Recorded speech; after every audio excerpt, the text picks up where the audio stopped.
வளருதானே அப்படின்னு சொல்லி அதுக்கு முக்கியத்துவம் கொடுக்க மாட்டாங்கன்னு. நல்லா யோசிச்சு பாத்தீங்கன்னா, இப்ப ஓரளவுக்கு துளசி நம்ம என்ன பண்றோம்னா வழிபடுறோம். நிறைய பேர் வீட்டுல இருக்கு. கோவிலுக்கு போனோம்னா பிரசாதமா நம்மளுக்கு வந்து குடுக்குறாங்க. சரியா?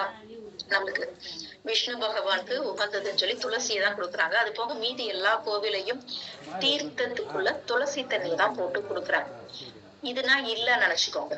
சரியா? இப்ப துளசி வந்து மாடம் இல்ல. கோவில் எல்லாம் துளசி குடுக்கலன்னா நம்ம துளசியை இந்த அளவுக்கு மைண்ட்ல ஞாபகம் வச்சு நம்ம இன்னும் எடுத்துக்கிட்டு இருப்போமா அப்படின்னு கேட்டீங்கன்னா கண்டிப்பா இல்ல. ஏன் அப்படின்னு கேட்டீங்கன்னா நம்மளுக்கு ஒரு கற்றாழையா இருக்கட்டும், இது எல்லாமே நம்மளுக்கு வந்து ஆலோவேரா இது எல்லாமே ரோட்லயே எங்கிட்டாகட்டும் வளருது. சரி, அதே மாதிரிதான் துளசி செடியும் நம்ம எங்கிட்டாகட்டுன்னு பார்க்க முடியும். அப்ப நம்ம என்ன பண்ணுவோம்னா எங்கிட்டாகட்டு வளர்றதுனால ஏதோ அது காட்டு செடி மாதிரி அதான் வளர்ந்துகிட்டு இருக்க மாதிரி நம்ம நினைச்சிருவோமே தவிர அதை எடுத்து அத மருத்துவ குணம் வாய்ந்ததுன்னு சொல்லி யூஸ் பண்ணுவோமான்னு கேட்டீங்கன்னா அந்த அளவுக்கு இல்லைங்க. இதுதான் உண்மை. அப்படி மறந்துடக்கூடாதுன்னு சொல்லிதான் இப்படி என்ன பண்றாங்க வச்சு கும்பிடுப்பா, எல்லாரும் சாமியா கும்பிடு, மறக்க கூடாதுன்னு. இத மறப்போமான்னு கேட்டீங்கன்னா இல்ல.